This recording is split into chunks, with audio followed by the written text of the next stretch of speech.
All right, Charles, I'm getting really, really close to starting my game-by-game prediction videos for all the different teams. We usually spend most of the summer doing that. I'm going to start it, planning on starting at the end of next week, and we'll run it through June and July into August. We'll get as many teams done as we can. I put the post up on Patreon today, so for those of you who are members over on the Patreon page, make sure you go over there. You'll see the post at the top of the page about the prediction videos coming up starting next week. Leave a comment on that video. Let me know what team it is you want me to do a game-by-game prediction for, because every day when I sit down to do those game-by-game predictions, that's where I'm going, the Patreon page, and I'm going to pick a team off of that list. So make sure you go over there. If you're not signed up on a Patreon page, there's a link in this description that'll take you over there. And right now there's a 50% off sign up bonus through the end of the month. So head on over to the Patreon page, get signed up. You'll see the post at the top. Leave a comment. Let me know what team you want to see me do. We're getting ready to start the game-by-game prediction videos late next week, end of next week. Before we get there, there's one more series of videos that I want to run through here over the next week or week and a half, and it is sort of best case, worst case videos, ceiling floor videos. I'm going to do 4 or 5 teams per video starting today.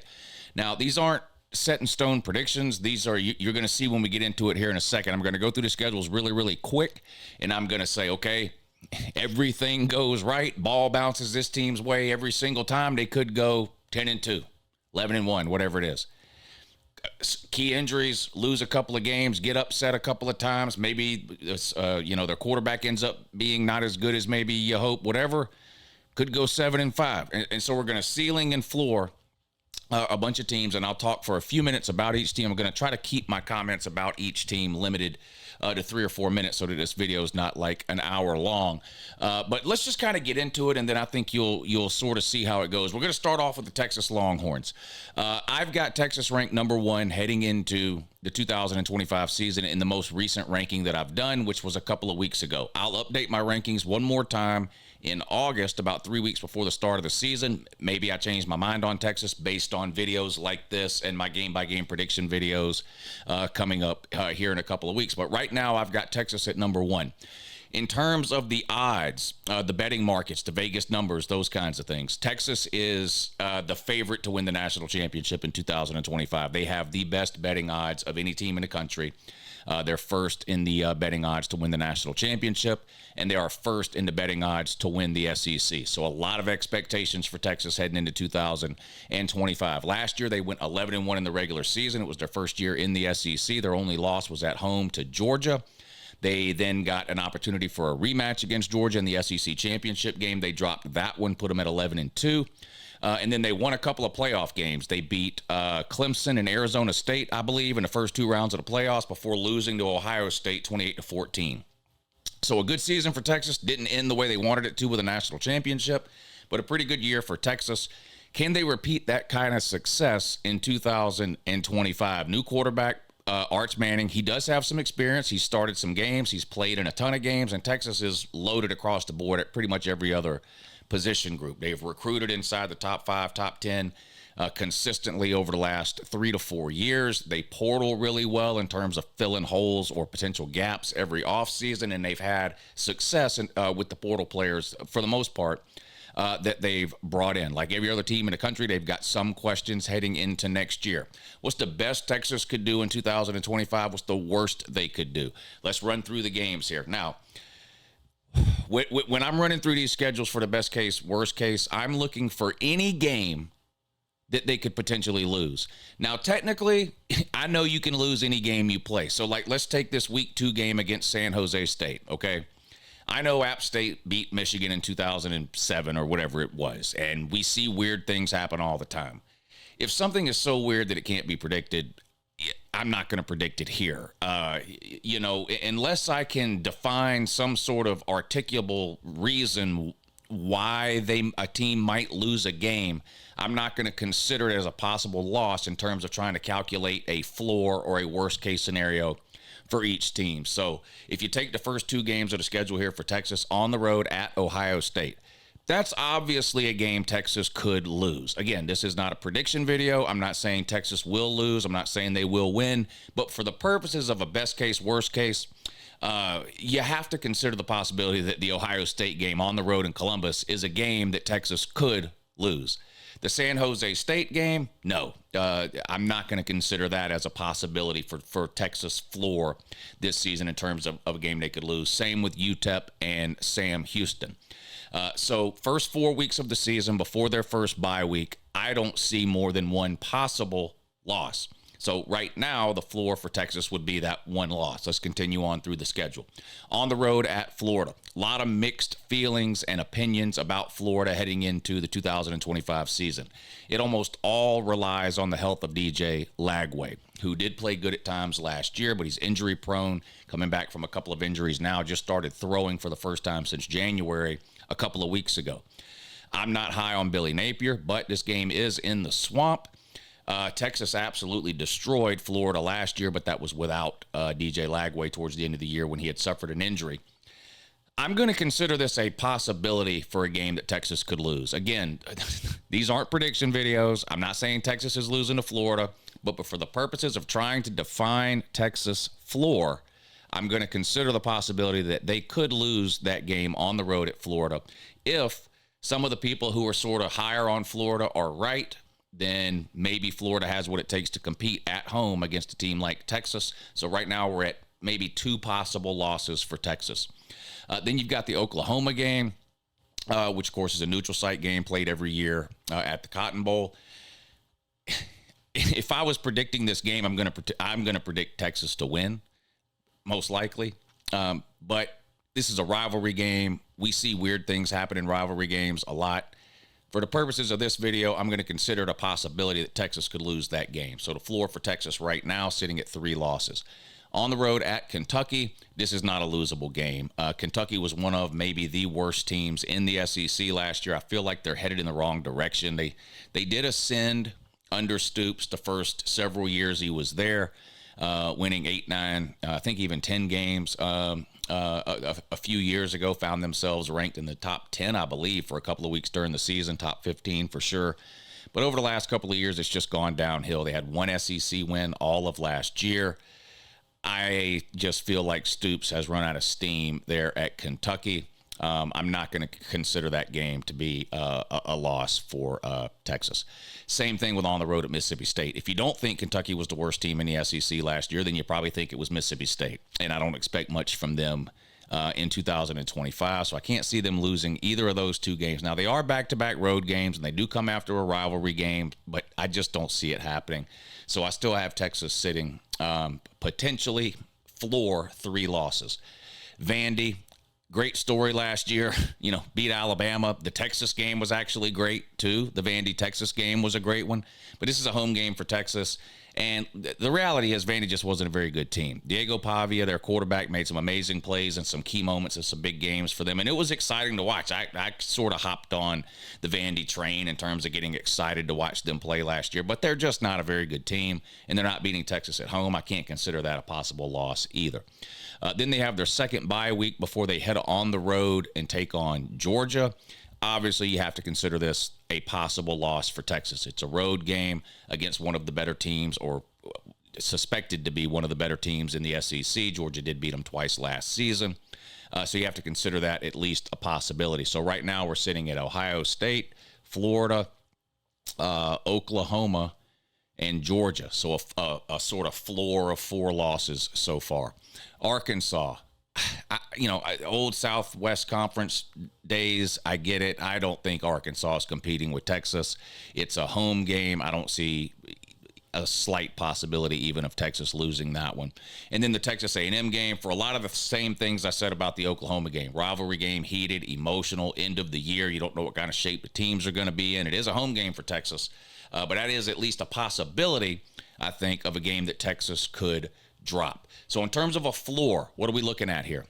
I think they could lose to Texas A&M. I think they could lose to Georgia. That's 2. I think they could lose to Florida. That's 3.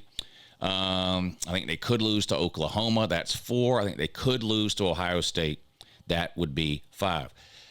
I don't see any way possible Texas loses more than 5 games. And I don't think they're losing 5 games. They're too good to, in my opinion, to lose to every team that has any shot of beating them. But I would set the floor. Wheels fall off, bottom falls out, multiple injuries, whatever you want to look at. I would set the absolute floor for Texas around 7-5. Those are difficult games. Ohio State's a top 10 team. Georgia's a top 10 team. Texas A&M and Florida have potential to be top 25, maybe even top 15 teams or better. No, I'm not underselling them. I'm just, whatever. And then the Oklahoma game, some morons have Oklahoma ranked in the top 10. Some have them ranked much lower. Some don't have them ranked at all. A lot of turnover there, but because it's a rivalry game, they could look. So I'm going to put the floor for Texas at 7-5. Ceiling, I'm tempted to go 12-0 here. Now, here's my problem with going 12-0. They've got two bitter rivalry games, the Oklahoma game and the Texas A&M game. And the Texas fans can tell me all they want that they don't care about the Texas A&M game. That's Texas A&M Super Bowl.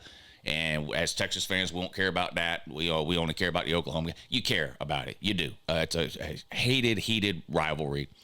Because you have two of them, and you have to play on the road at two top 10 teams.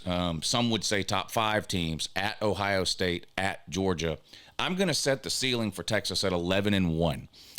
New quarterback in Arch Manning. I'm a buyer on Arch Manning. I think he's going to have a great year, but he hasn't played a ton, and I guess it's possible that he doesn't live up to the hype. It's possible, Texas takes a step back defensively, losing some key players. Maybe the portal additions don't work out, whatever. I could see him going anywhere between 7-5 and 11-1.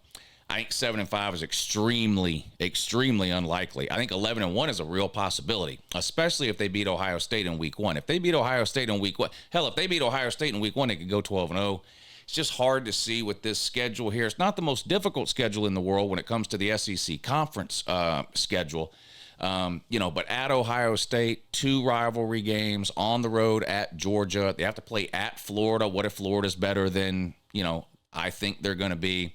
Who knows? So I'm going to set Texas somewhere between 7-5 and 11-1. I don't think they're going 7-5. I do think they could go 11-1 if things go their way. All right, let's move on to the next team, which is going to be Miami, the Miami Hurricanes. Had a good year last year. Now, it ended in a disappointing fashion, right? Because from about the midway point of the season until that Syracuse game at the end of the year, we all thought Miami was headed to the ACC championship game with a chance to win it. We had seen Clemson get blown out by Georgia, lose to Louisville. Eventually, we would see them lose to South Carolina. And you say, maybe Miami's got a shot to actually not just win the ACC, but get into playoffs. And then, of course, the wheels just fell off in the second half of the season. The horrendous defense that Miami played year-round caught up with them in losses to Georgia Tech and Syracuse really late in the year, which eliminated them from the ACC championship game. And they were sort of on the outside of the playoff bubble looking in, sitting there with a regular season record last year of 10-2, right?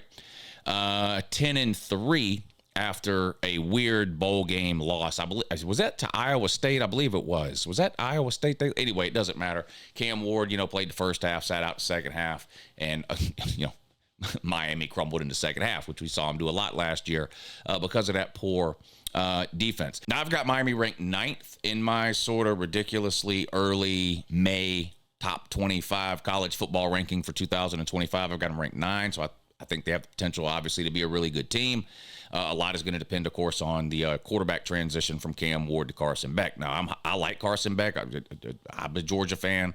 Watched him play last couple of years. Took a lot of heat last year for the interceptions. And look, he deserved it. That's inexcusable. 3 interceptions in multiple games. I think he had 6 interceptions in a 5-week period at one point. He ended up with 12 interceptions for the year. But he had a pretty good year overall outside of that 3 or 4 week period in the middle of the season where he had the sort of interception bug. He finished with the 5th best passing season in Georgia history. The year before that, he had the 2nd best passing season in Georgia history. So Carson Beck, 2 years as a starter at Georgia, has 2 of the top 5 passing seasons all time at the University of Georgia. He transfers to Miami to take over for Cam Ward. I don't think he'll have the season Cam Ward had. He doesn't have the sort of athleticism or the sort of the ability to dance around in the pocket like we saw Cam Ward do a lot of times, but he's got an NFL arm that can make every single throw. Now, he's coming off of a pretty significant injury at the end of last season. He just started throwing again a couple of weeks ago. we'll see. But I think he's a pretty good quarterback. And given the numbers that he put up against SEC defenses over the last couple of years, I don't think anybody's going to be surprised if Carson Beck puts up big numbers at the quarterback position for Miami. The question for them is going to be on the defensive side of the ball, right? It was absolutely atrocious last year, and it caught up with them in losses at the end of the year to both Georgia Tech and Syracuse, which ended up keeping them out of the ACC championship game and thus eliminating them from the playoffs. They finished 10-2, didn't get in to the playoffs. They lost those two sort of heartbreaking games in the second half of the season. They finished 10-2 in the regular season, 10-3 after a bowl loss. That was the game where Cam Ward played the first half and then didn't play the second half. I don't need to get into that again. So they finished 10-3. In terms of Miami's odds, again, I have them ranked 9th right now heading into the season. They've got the 14th best odds to win the national championship. So a shot. I'm not sure how good of a shot, but 14th best odds in terms of winning the national title for Miami, and they've got the second best odds to win the ACC just behind Clemson. So a lot of people high on Miami. Got them picked second in the SEC in terms of the odds market, the Vegas numbers, 14th nationally to win the Natty. Let's take a look at their schedule. Again, a lot of this is going to depend on how much the defense improves. Carson Beck versus Cam Ward seems to be getting a lot of the attention. Offensively, they'll be fine. I mean, that was one of the best offenses they ever had last year, where they score 50 points a game. Okay, maybe this year they only score 35 or 40 points a game. They can still win the ACC if they stop giving up 40 points a game, right? The improvements for Miami need to happen on the defensive side of the ball. I don't think Carson Beck's going to put up numbers like Cam Ward did. I think he'll be fine, but I don't think he's going to sort of, I don't think Miami needs to plan on outscoring people 55-50 every single week.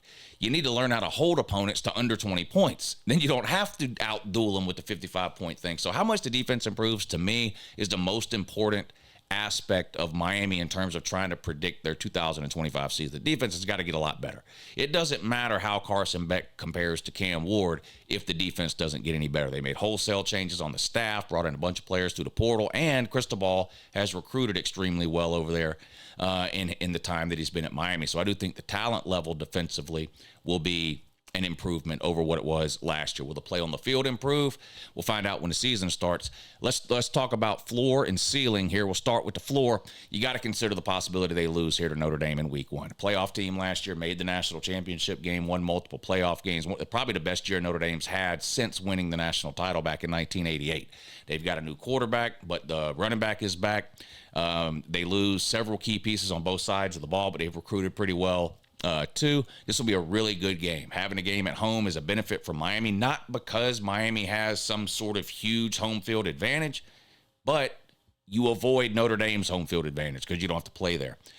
So both teams will have an experienced, one team will have an experienced new quarterback, Carson Beck at Miami, the transfer. Notre Dame is going to be playing a first-year starting quarterback, so a rough start out of the gate for the Notre Dame quarterback. Now, having those two running backs that they have will make life a little bit easier for him early in the season, I think. But this is going to be a great game. But you got to consider the possibility that Miami could lose this game at home to Notre Dame. So that would put us at the one loss. Bethune-Cookman, I don't see it. Now, South Florida has played some pretty good Power 5 opponents, or Power 4 now, I guess, opponents, really, really close over the last few years, most notably Alabama. And I haven't won many of those games, but they have given fits to a couple of teams. Could they do that to Miami? I don't think so. I'm not going to even consider that a possibility as a loss for Miami. But the next game, Florida, obviously a possibility. Now, Miami beat the absolute soul and will to live out of Florida last year, early in the season on the road in Gainesville. Had a lot of people calling for Billy Napier to be fired after week one last year. And this will be a good game, I think. It is a home game again for Miami. So again, does Miami have some sort of massive top 5, top 10 home field advantage? No. But Florida can be an extremely difficult place to play. So the advantage in playing Florida at home in Miami as opposed to on the road is that you don't have to play them there. This will be a good game, but you have to consider the possibility Notre Dame could lose, that Miami could lose to Florida. And so in terms of calculating a floor, we're at 2 losses now. Then you have your first bye week before going on the road to play Florida State. I expect Miami to win this game easily. I think Florida State's going to be terrible, but rivalry game. Last year was an outlier year, 2-10 for Florida State. I don't think they're going to be anywhere nearly as bad as that, but I also don't think they're going to be anywhere near as good to beat Miami. But it's a rivalry game. You got to play them there. In terms of calculating a floor, what's the worst case scenario here for Miami? They could lose that game. So we're at 3 possible losses in terms of calculating a floor going into your second bye week. These bye weeks are ridiculous, by the way. To have 2 bye weeks in a 3-week period is not good. You'd like to see those spread out a little bit more. Louisville at home. Louisville can beat Miami. Of course they can. Louisville's been one of the most consistently good teams in the ACC over the last couple of years after bringing in Braum to take over at head coach. They got a new quarterback there. We'll see. But no one talks about Louisville, but every year you look up in November and they're sitting at 8 or 9 wins, with a shot at the ACC. So, again, it is a home game, but that's one that you got to consider at least the possibility that Miami could lose.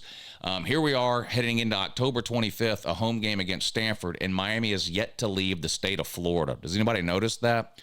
Notre Dame at home, Bethune-Cookman at home, South Florida at home, Florida at home, Florida State on the road, but that's in the state of Florida. Louisville at home, and now Stanford at home. They don't leave the state of Florida until November 1st. They're not losing to Stanford. Stanford's terrible. They might be the worst team in the ACC. I'm just not a buyer on them at all. I'm not going to consider that a possible loss. On the road at SMU, first road game, and SMU made the ACC championship game last year, and Miami didn't. They're well coached.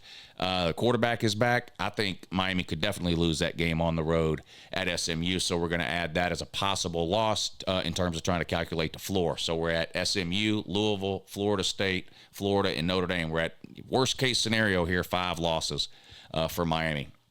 Syracuse at home.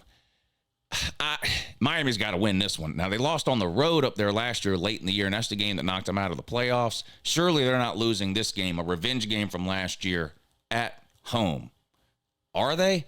Lost a lot of pieces. I don't think Miami's losing that one, but I guess we got to consider it. That would be a 6th possible loss. On the road at Virginia Tech and on the road at Pitt, back-to-back to close out the season.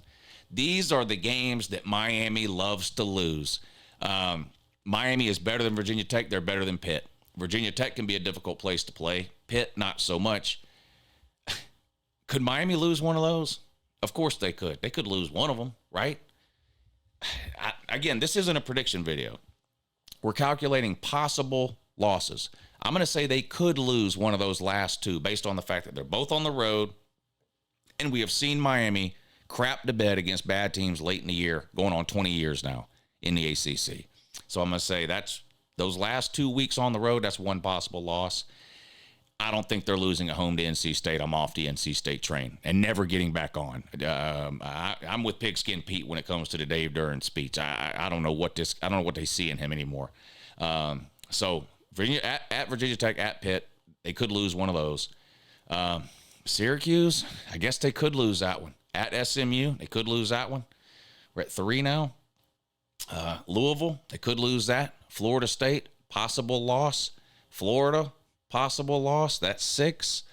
Notre Dame, 7. That's 7 games by my estimation.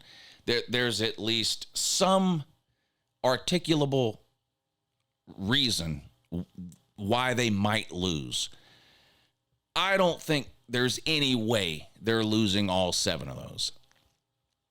But could they lose 5 if things go drastically wrong? I'm going to put the floor for Miami at 7-5. Maybe they lose to maybe they split between Notre Dame and Florida. Of course they could beat them both. They could lose to both. Maybe they split there. At Florida State, that's probably a win, even though I put it in the possible loss column. Louisville and SMU I had as possible losses. Is Miami going to lose to both of them, though? So I'm going to put the absolute floor at 7-5. Maybe, for whatever reason, Beck doesn't have it coming back from the elbow surgery. Maybe the defense isn't as improved as some people seem to think maybe it will be. Maybe Mario Cristobal does something incredibly retarded at the end of a game that costs them a game, in which we've seen him do multiple times. But I'm going to put the absolute floor for Miami at 7-5. Now, what's the ceiling? I think Miami could go 11-1. I think that's the best case scenario for Miami. Now, in order to do that, they definitely have to, obviously, they'd probably have to beat Notre Dame in week 1. If they can get past Notre Dame in week 1 at home, then that gives them sort of, one game there. Florida State, Louisville. You know what? I'm going to go 10-2. I don't think Miami can go 11-1. I'm going to put the ceiling at 10-2 here for Miami. And honestly, everything would have to go their way for that to happen. This is not an easy schedule. Non-conference wise, they play Notre Dame, they play Florida. Both of those teams will be ranked most likely heading into the season. We'll see if Florida's still ranked by the time that game is played in week 4, but they might be ranked heading into the season. Florida State, Louisville, SMU are both ranked teams. The 2 road games back to back at the end of the season there. I'm going to put the ceiling at Miami for 10-2, the floor at 7-5. All right, let's move on to Michigan. This is taking a lot longer than I hoped it would. We're going to try to speed this up a little bit. All right, Michigan. I've got Michigan ranked 13th heading into the season. I'm having a hard time sort of getting the pulse on Michigan. Obviously, not a good year last year, going 7-5, following up a 15-0 undefeated season in a national championship. Sharon Moore takes over as head coach, and they go 7-5, 8-5 after a win over Bama. Probably the worst year for quarterbacks at Michigan that I can remember. It was just absolutely horrible. Now Bryce Underwood comes in, 5-star. Everybody wanted him. They got to play him. I just don't know what other option they had. Their quarterback play was so bad last year. I don't see another option. It just feels like they have to go with Bryce Underwood. Now, how good is he going to be? True freshman. Got all the skills, size, can run, can throw, but come on, this ain't high school, this is college ball. So especially early in the year, what type of a learning curve are we looking at here if Michigan does decide to go with Bryce Underwood? I think a lot of that will determine, what type of season Michigan has. I've got them at 13. I could see Michigan competing to win the Big Ten. I could also see a scenario where Michigan finishes with a similar record as last year. But I've got them at 13. According to the odds in Vegas, they are the 11th favorite to win the Natty. So they've got the 11th best odds to win the Natty. They've got the 4th best odds to win the Big Ten behind the usual suspects: Ohio State, Oregon, and Penn State. Nebraska, according to the odds, 4th best team, 4th best chances to win the Big Ten. 7-5 last year, 8-5 after a win over Bama in a bowl game. All right, let's try to find possible losses on this schedule for Michigan. New Mexico, no. On the road at Oklahoma. Oklahoma and Michigan, 2 similar teams. I don't mean play style or anything like that. What I mean is they both had bad years last year. They both made a ton of changes. And they're both fan bases and teams and coaching staffs, and even some commentators are extremely optimistic about both teams heading into 2025. There are people out there that expect massive turnarounds for Oklahoma. There's even one moron that has Oklahoma ranked in the top 10 heading into the season, which is just insanity. But it is a road game. Young quarterback in Bryce Underwood. How's he going to handle first road start for him? If they go with him at this point in the year, he's going to be on the road in Norman. Of course, Michigan could lose that game. That's one possible loss. On the road at Nebraska. I think this is another one they could lose. Year 3 now for Matt Rule. Year 2 for Dylan Raiola. Made a bowl game last year for the first time in a decade. A lot of expectations in Lincoln. I don't know if they'll beat Michigan, but I think it's possible. So I think that's 2 possible losses in the first 4 weeks there, heading into the first bye week. Come out of that home game against Wisconsin. I just don't. I was wrong about Luke Fickell, I'm afraid. I'm giving him one more year. The guy's been there a couple of years, won 7 games each year. Wisconsin used to win 10 games in their sleep. And then they got tired of winning 10 games, so they started changing coaches, and now they got Luke Fickell, and he can't win more than 7 games. It's embarrassing. Home game coming off of a bye week. I don't think Michigan loses that one, so still just 2 possible losses. On the road at Southern Cal. I'm not high on Southern Cal. I don't know why other people are. Another year, another new quarterback, another new Lincoln Riley defense. I'm not buying. I've got to see it on the field before I'm willing to even consider buying into any sort of Lincoln Riley enlightenment when it comes to the defensive side of the ball. I don't see Michigan losing to Southern Cal, but it is a road game, and maybe I'm wrong finally about Lincoln Riley. So that's at least a possible loss. That puts us at 3. Washington at home, I think, is a possible loss. People are sleeping on Washington. I think they're going to have a rebound year. last year was a throwaway year for Washington. Entire coaching staff left after the 2023 season.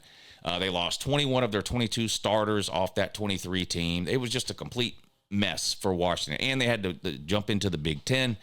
I think they're set to have a rebound year. Now, I don't think they're winning 10 or 11 games or winning the Big Ten or anything like that, but I do think they might surprise a team or two, and maybe Michigan ends up being one of those teams. That's a possible loss, so that's 4 possible losses on the road at Michigan State. I know this is a rivalry game. I know what I said about Texas, Oklahoma. I know what I said about Miami, Florida State. Michigan State is horrendous. I don't know what's happened to them. They're one of the worst Power 5 programs in America right now.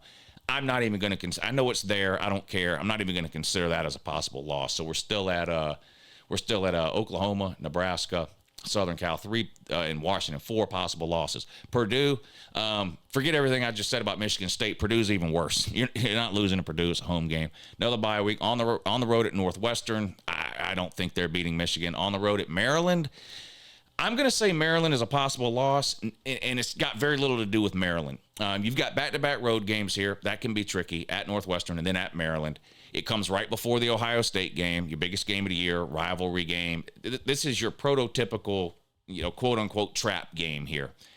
Second leg of back-to-back road games, and it falls right before the Ohio State game. It's possible you lose that one. And, of course, Ohio State, no, there's no way Michigan losing. It is possible Michigan loses to Ohio State. I know they beat them 100 years in a row or whatever it is now, and I'm probably not picking Ohio State to beat Michigan ever again until I see it happen. But look, trolling aside, to be realistic, of course there's a possibility Ohio State could win the game. So how many possible losses are we looking at there? Ohio State, Maryland, Washington, Southern Cal, Nebraska, and Oklahoma. Is that right? So 6 possible losses. They could lose all 6 of those. If Bryce Underwood is not what people expect him to be, and he has some of the same, freshman road bumps that we see a lot of other freshmen have, turnovers, bad decisions, too eager to run, can't stay in the pocket, things like that. With this type of a schedule, I think Michigan could go 6-6. It's not a prediction. This is floor, worst case scenario. I'm going to put the worst case scenario at Michigan for 6-6. And I just don't think Michigan is a playoff team this season. I think they're still a year away at least. I'm not sold on Sharon Moore as a head coach. Their quarterback situation is a giant unknown. Yes, we know Underwood is talented. He's never thrown a pass at the college level. They lost a lot off of that team last year to the NFL, including some very key pieces defensively. I'm going to say somewhere between 6-6 and 9-3. I'm going to put the ceiling for Michigan at 9-3. I know that's not what they want. Now, look, if they beat Ohio State again like they do every single year in their sleep, maybe you bump that up to 10-2. I'm going to put the ceiling at Michigan for 9-3, at 9-3, to floor at 6-6. All right, Iowa State. I've got them ranked 18th heading into the season. They're in the Big 12, and I'm going to tell you, this is a complete crapshoot.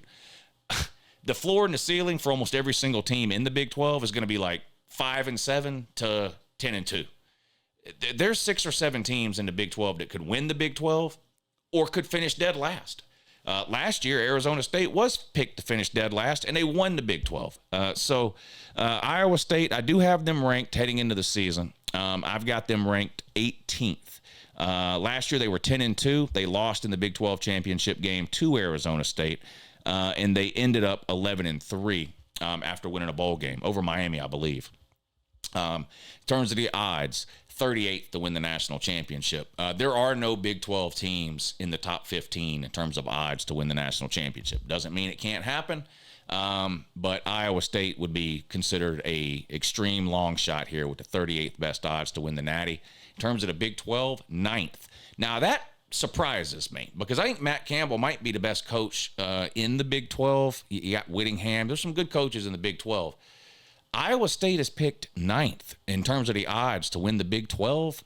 I don't know about that. I think they might be a little bit better than that. I don't know that they'll win the Big 12. Again, it's impossible to try to handicap the Big 12. But they got the 9th best odds to win the Big 12.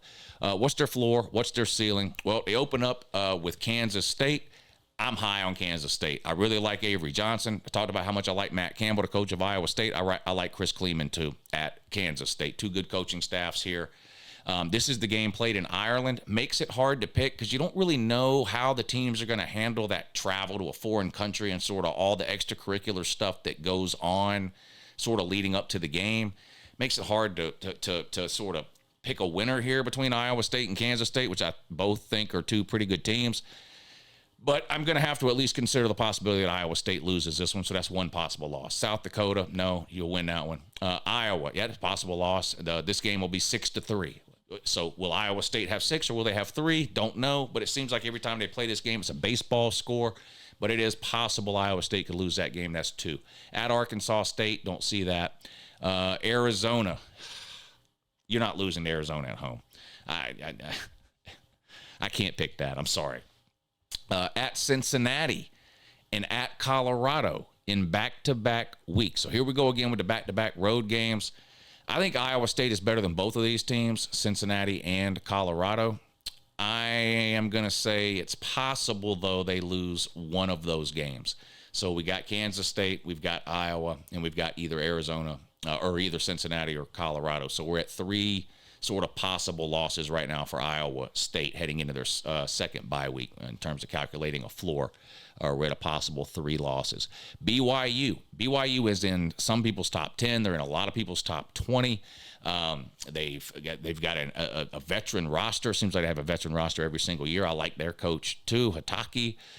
They get them at home, which is good, but there's at least a possibility Iowa State drops this game. BYU started, 8-0 last year, 9-0, something like that, before losing their last 2 or 3 games. We'll see what they look like in 2025, but it's possible Iowa State could drop that one. Arizona State at home. This is, look at these 3 games here. BYU, Arizona State, and on the road at TCU.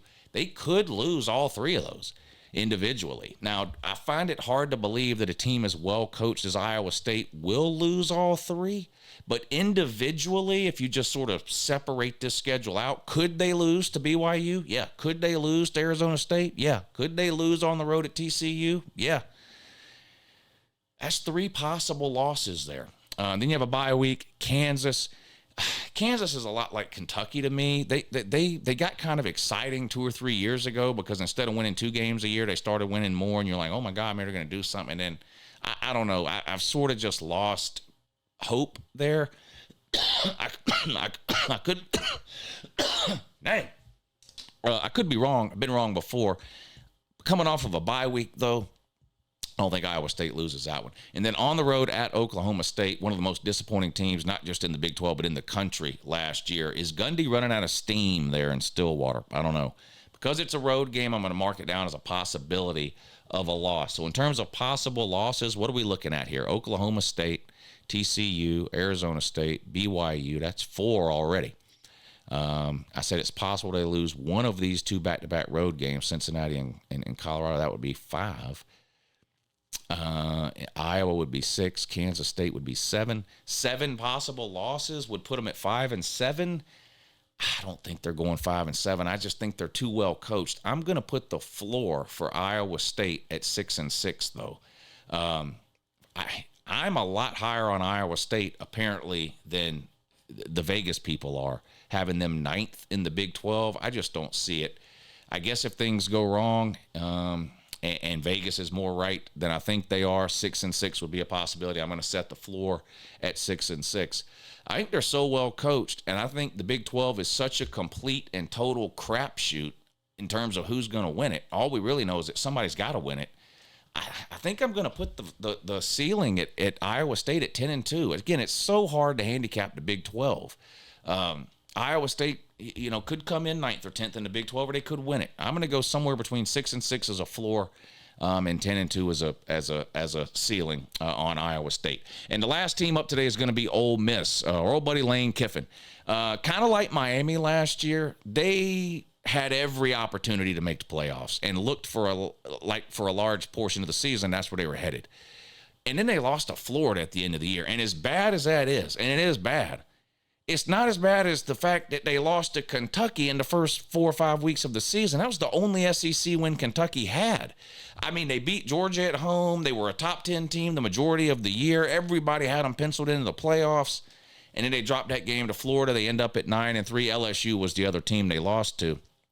and they end up being one of those 4 or 5 teams sitting there at 9-3, 10-2, whatever, right, right on the outside looking in. Bama, Miami, Ole Miss, South Carolina, sort of that group of 4 teams that was just outside the playoff bubble, all of which, kind of thought they should have been in instead of some other team.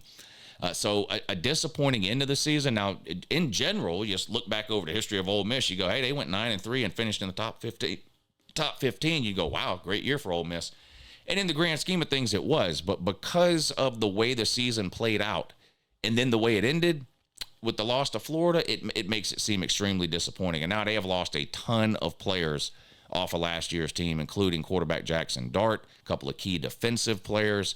Now they've loaded up through the portal again because that's what they do every single year, and they've got a new quarterback. And I do think Lane Kiffin has proven to be a decent head coach, better than average, I think, and one of the best offensive minds around. But, boy, they're going to have to hit on a very high percentage of those portal additions to come anywhere close to repeating a record that they had last year at 9-3. I've got them ranked 22 heading into the season, and that's pure respect for Lane Kiffin. Because if you just look at their roster and what they lost and the amount of sort of new pieces that are going to have to step in, you can make a case that they shouldn't even be ranked in the top 25 heading into the season. But I do have them at 22. Now, in terms of odds to win the national title, they're 10th. So, again, this is a situation here where Vegas is higher on a team probably than I am. They've got them as the 10th best odds to win the Natty, 5th best odds to win the SEC. That puts them behind Texas, Georgia, Bama, I guess Tennessee. Who am I leaving? I'm leaving somebody out, I guess. Anyway, they got the 5th best odds to win the SEC, 10th best odds to win the Natty. 9-3 last year, 10-3 after a bowl win. Floor and ceiling for 2025. Well, they start off at home against Georgia State. I don't see any way they lose that one. And then on the road at Kentucky. Kentucky, as mentioned, one of the worst teams in the SEC last year, but they did beat Ole Miss in Oxford. It's not happening again. They won't overlook them this time. I think Ole Miss will go in there and absolutely roll Kentucky. I don't see any way they lose that one. Then back home to Arkansas. Again, I just don't think they're going to lose that game. Arkansas, Kentucky, Vandy, Mississippi State. It is hard to pick those 4 teams to win any games. It really is. They're that bad in terms of SEC matchups anyway. Now, Tulane they could lose to. Tulane has been a top 25 teams a couple of times over the last few years. I really like their coach, and I'm shocked he's still there. Summerall, I can't believe he's still there. I thought for sure some Power 4 team would have snatched him up by now. But I think out of their first 4 games, which include 2 SEC games, I think the only one they could lose is Tulane. Because you got to remember, when you play one of these teams like Tulane, an upper-level group of 5 team, Tulane has this game circled. To Ole Miss, this is just a group of 5 game. The Kentucky game and the Arkansas game are much more important to Ole Miss when you look at, what it means to win your conference or make your conference championship game and then the ability to make the playoffs out of that. For Ole Miss, the Kentucky and the Arkansas game are way bigger than the Tulane game. For Tulane, Ole Miss is probably their biggest game of the year. So of these first 4 games, I think there's only one game they could lose, and I think it's that Tulane game. Plus, they might get caught looking ahead to LSU, which waxed them last year, and could wax them again. I think they could lose that game too, at least a possibility. So heading into their first bye week on October 4th, for a floor, I would set it at 2 losses. I could see 2 losses there. They come out of that, they play Washington State. They're not going to lose at home to Washington State. Washington State, one of the orphan schools. Them and Oregon State got left behind when the Pac-12 crumbled and everybody ran off to the Big 12 and the Big 10, and they're sitting around going, hey, what about us? Nobody wanted them. I can't consider that as a loss. On the road at Georgia and on the road at Oklahoma in back-to-back weeks, wow, they pissed somebody off at the scheduling office. They could lose both of those games. They'll be an underdog at Georgia. They could be a favorite on the road at Oklahoma. We'll see what Oklahoma looks like by this point in the season, around the midway point in the season. But a revenge game for Georgia. Georgia's going to be a top 5, top 10 team heading into the season. I know Ole Miss beat them last year, and they can beat them again. Maybe Ole Miss could go into Athens and beat them again, although Georgia hasn't lost at home since 2019. But there's a possibility, you have to admit, at least a possibility that Ole Miss loses to both Georgia and Oklahoma, both those games on the road.